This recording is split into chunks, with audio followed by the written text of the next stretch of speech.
Hey everybody, in just a minute you're going to see me unbox 50 Atari 2600 games that I was really excited to get off of eBay.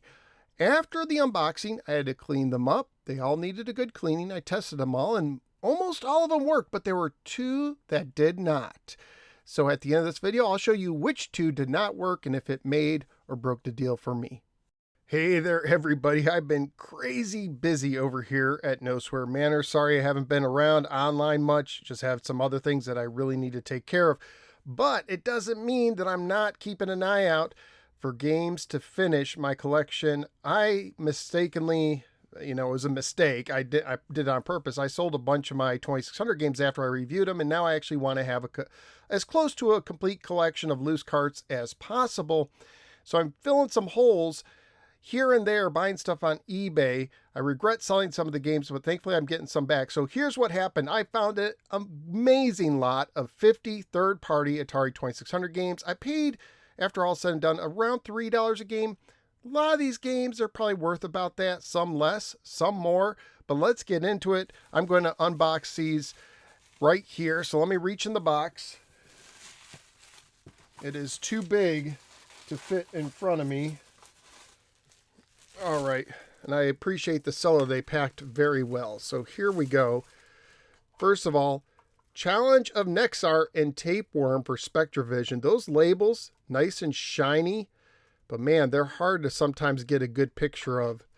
So Nexar and Tapeworm. I actually have both of those.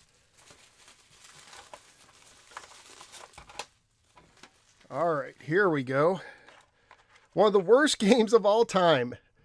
Karate. I have reviewed this. It was originally a Univision game, and it is a terrible game, but this is the Froggo kart. And then, now the seller did say that he thinks that these are repro labels, and it looks to be the case.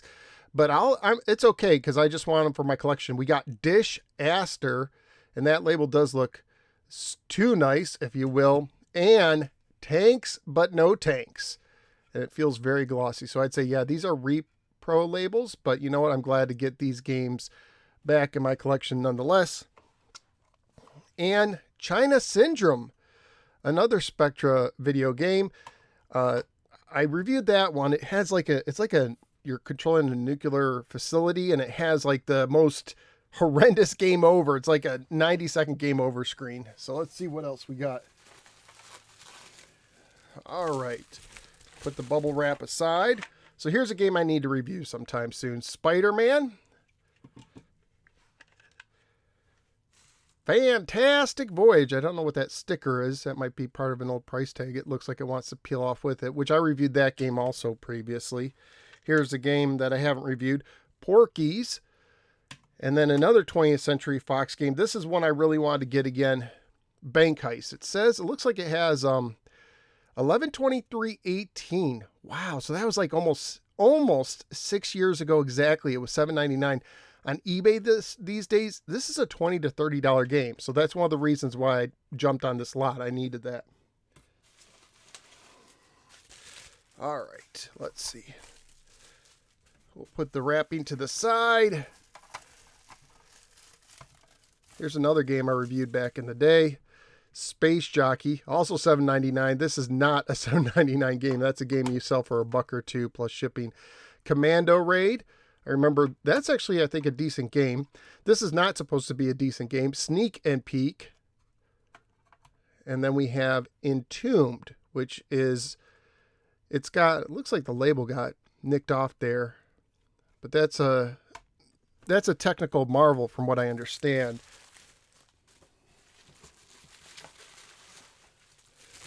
All right. Interesting how some of these 20th Century Fox games have these red labels. I don't know which came first or if this was for more generic games and they did this for movie style games, but we got Beanie Bopper. Can't remember if I reviewed it. I think I live streamed it. Worm War 1, and it has like a little, it looks like some tape was on that. Deadly Duck. I don't think I've reviewed that one yet. I do have a copy. And Fast Eddie, which I can't remember. I think I did a live stream.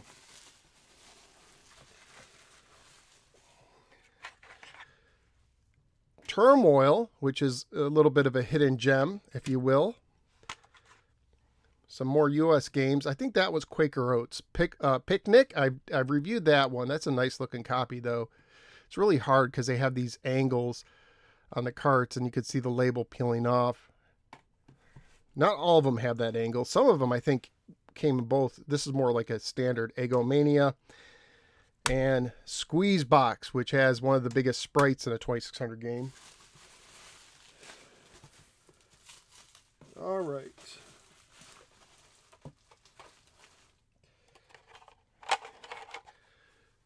Some M Network games. So we got football, which is actually like Super Challenge football. Masters of the Universe. I have it, but this is the white label, so that was a later release. Interesting to see a variant. This is actually one I needed to complete my M Network collection. International Soccer, which is not like a super rare game, but glad to get it. Interesting. So Bump and Jump, and you look at the sticker, and it's from Wooddale Public Library. I didn't realize libraries checked out Atari 2600 games. Let me know if you had a library that did that growing up in Burger Time.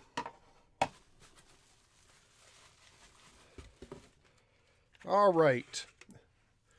Reactor. Could play that with China Syndrome. Gyrus. Here's another game I needed to reacquire for the collection.